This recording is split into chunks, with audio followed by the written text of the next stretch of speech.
Hello and welcome to the Daily Aus. I'm Billi FitzSimons. I'm Zara Seidler. We are now less than a week. We're just a couple of days away from the Australian federal election, when more than 18 million Australians, that is how many of us are enrolled in this election, are all due to go vote for who will form the country's next government and who will be the next Prime Minister.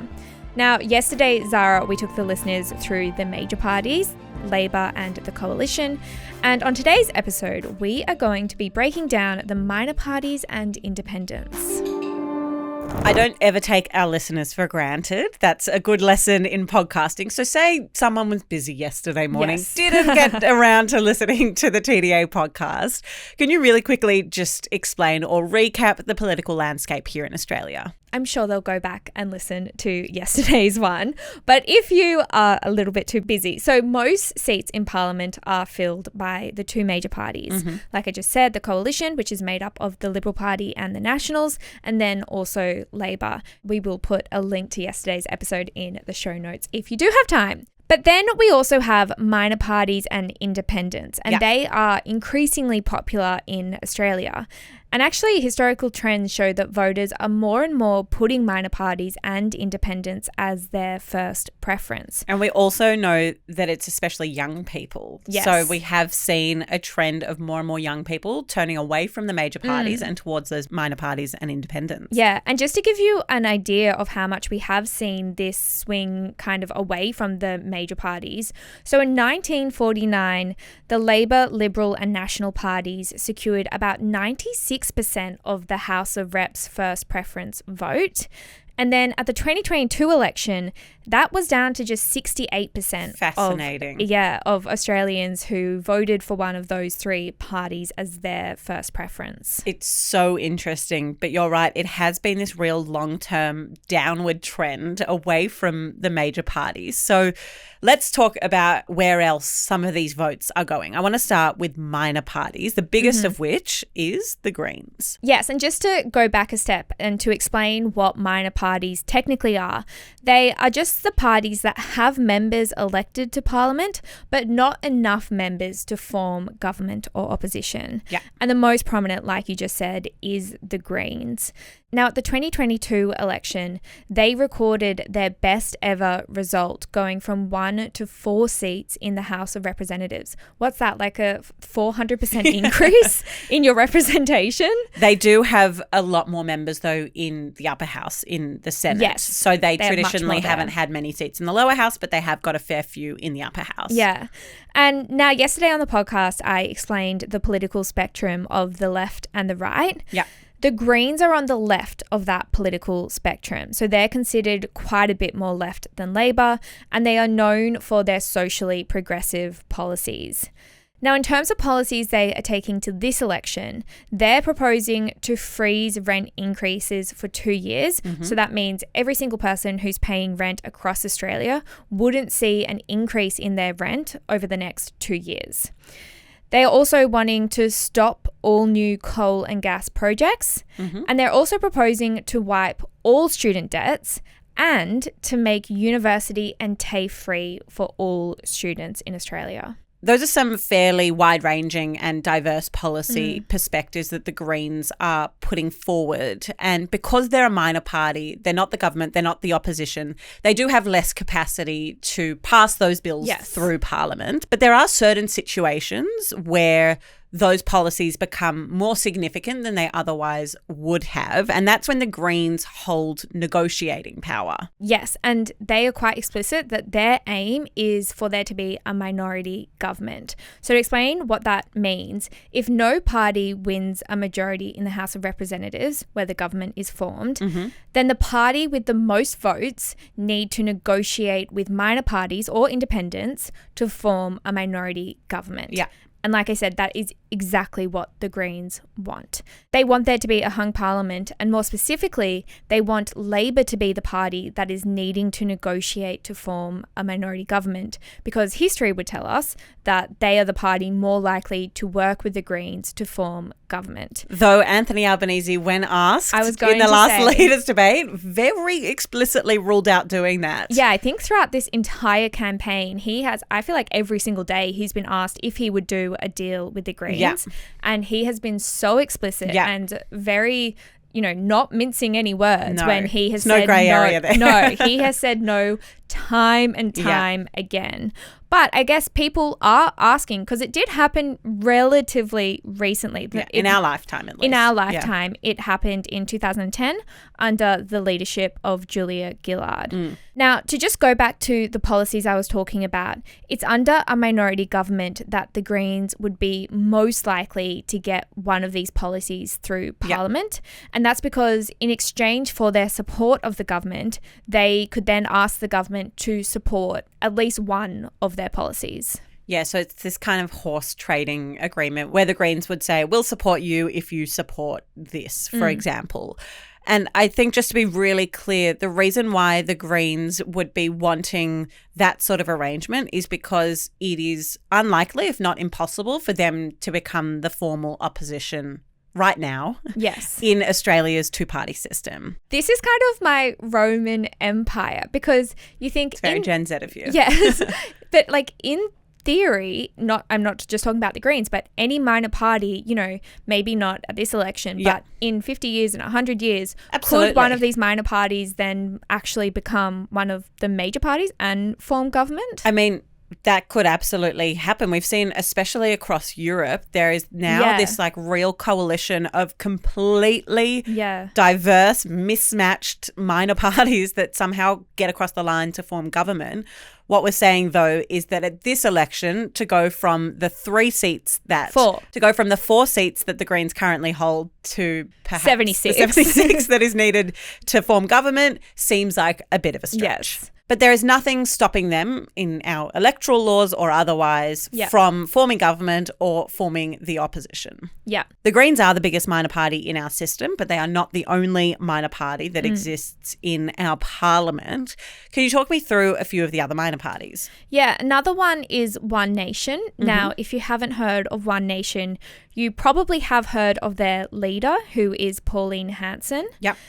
Now, One Nation holds 2 seats in the Senate, one of which is held by Hanson herself, but she doesn't hold any in the House of Representatives. Now, they're kind of the opposite to the Greens in terms of where they sit on the political spectrum. They sit on the right of that spectrum. And they're best known for their anti-immigration stance, which includes withdrawing Australia from the UN Refugee Convention. And they also want to pull Australia out of the UN's Paris Agreement. Now, in terms of things that would have more of a direct or immediate impact on Australians, they also have this family tax policy that they want to introduce to allow couples with a dependent child to pay less tax. Also, just a fun fact while we're here talking about One Nation, her daughter is running for the Senate this Pauline Hanson's election. daughter. Yes. So it will be interesting to what happens there. That will be in the Tasmanian Senate. And Pauline Hanson has been in Parliament for ages. Yes. She is not a new figure on the parliamentary scene. Yeah. She's been there for ages. I didn't realise she actually did hold a seat in the House of Reps. I only learned researching and for this previously podcast. ran for the Liberals. Really? Yep. There you go. Wow. Yeah. So interesting. Now, that's One Nation, but another party you may have heard about, or definitely you would have seen the ads for this election cycle on TV, in newspapers, is the Trumpet of Patriots. Yeah, right near our work, when we're going home, there is a humongous Trumpet of Patriots poster that gets changed almost weekly, but it's just different angles of Clive Palmer's face. Yes. If you don't know what we're talking about, it's the bright yellow ones. Can't miss it. No. So we have actually dedicated a whole podcast to talking about the Trumpet of Patriots and the very unique way that they go about advertising. And we will throw a link to that in today's show notes. But Billi, can you just give us a brief overview on the party? Hi, I'm Orla. And I'm Elliot. We're the 2-person team behind everything video and audio here at the Daily Aus. If you want to help us grow so we can deliver more of the content that you love, be sure to hit subscribe. Now let's get back to the video. Yes, so this is a relatively new minor party, particularly when we compare it to One Nation and Pauline Hanson. And so the Trumpet of Patriots, they are backed by mining billionaire Clive Palmer. Now, he certainly isn't new to politics. His previous party was called the United Australia Party. I'm pretty sure their colouring was also very bright yellow, right? It was, yeah. And they were actually deregistered following the 2022 election when it only secured 1 Senate seat. In terms of their policies, their party, you might have guessed by the name of the party, they are inspired by the politics of US President Donald Trump, and they promise, very similarly to Donald Trump, to make Australia great again. And so it wants to do things quite similar to the Trump administration. For example, it wants to establish a Department of Government Efficiency, which is the exact same name as the department that is currently being led by Elon Musk in the US. And so we have the Trumpet of Patriots, we've got One Nation. There are also a few other minor parties. We've got Centre Alliance, Rebecca Sharkey in the lower house. We've got the Jackie Lambie Network, Jackie Lambie, as you might have guessed, in the upper house. So there are a few different minor parties dotted all across our parliament. We have referenced a few times this idea that there are a lot of minor party members in the upper house in Australia's Senate. Can you really quickly run us through why that is the case? Yeah, you're right that minor parties are more popular in the Senate than they are in the House of Representatives. And it's basically because the Senate has a system of proportional representation, which the House of Representatives doesn't.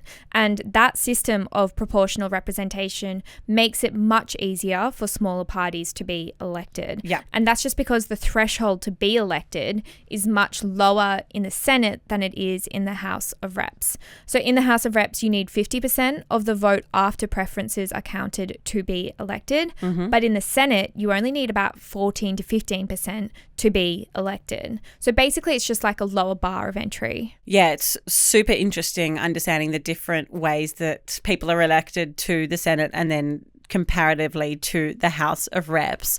I do want to just leave the conversation about minor parties there for a moment, though, and turn to another feature of our parliamentary system, which is independence. What is an independent? I mean, the name does give it away a bit. Yeah. Minor party and independent, both very self-explanatory Yeah, here. it's quite simple. It's just any other candidate who is not from a registered party. And similar to minor parties, when it comes to the House of Representatives, independents are most important when there is a minority government, which we explained before. So it could be that instead of doing a deal with a minor party like the Greens, one of the major parties might decide to deal with independents instead. Yeah. And so in the last election, we saw the rise of a very specific cohort of community independents. They were labelled the Teals. What do we need to know about the Teals? Yeah, so they were a group of independent candidates and they won several seats. I think they won 6 exactly. And they were independents who ran in traditionally safe Liberal electorates, and they received funding from the group called Climate 200. And they got their name because they typically represent economically right policies, with blue being the colour of the centre-right Liberal Party. And then they tend to have more green views on climate. And so blue and green together equals teal. Although I only recently just learned that they actually don't like being called teal independents. I think because they don't like being seen as this A party. Yeah. And calling them teal independents makes it seem like they all think the same and they're kind of part of this party. Which they don't. They don't have No. a set of policies that they all agree on. I mean, they do tend to have overlapping interests, but not this kind of uniform approach. They don't have to all vote the same way. It is interesting, though, at the last election, they won all their seats off moderate Liberals. Yes.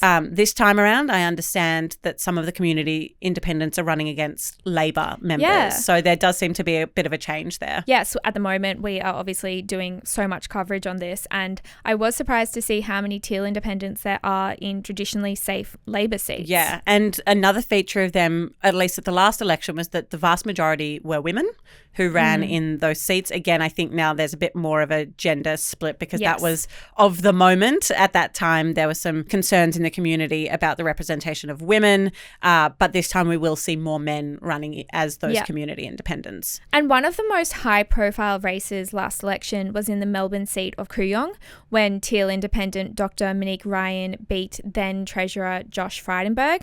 Now, Frydenberg was widely expected to be the next leader of the Liberal Party, so that defeat received a lot of attention. I don't know if you'd call it a shock defeat, but it was... I think that's fair. It was a massive defeat. It was clear that a lot of money and a lot of attention was on that seat, but I don't know that anyone expected Frydenberg to lose, and then certainly as many moderate Liberals to lose as they did last time. Yeah, and they were particularly successful in the House of Representatives. Again, like I just said, they won 6 seats there. But they also did have success in the Senate with Teal independent David Pocock getting in. However, Pocock has since declared that he won't receive any financial backing from that group Climate 200 for this election. Yeah, really, really interesting. Last election was defined, I think, by two main factors. It was that it was the climate election and that there was this teal wave.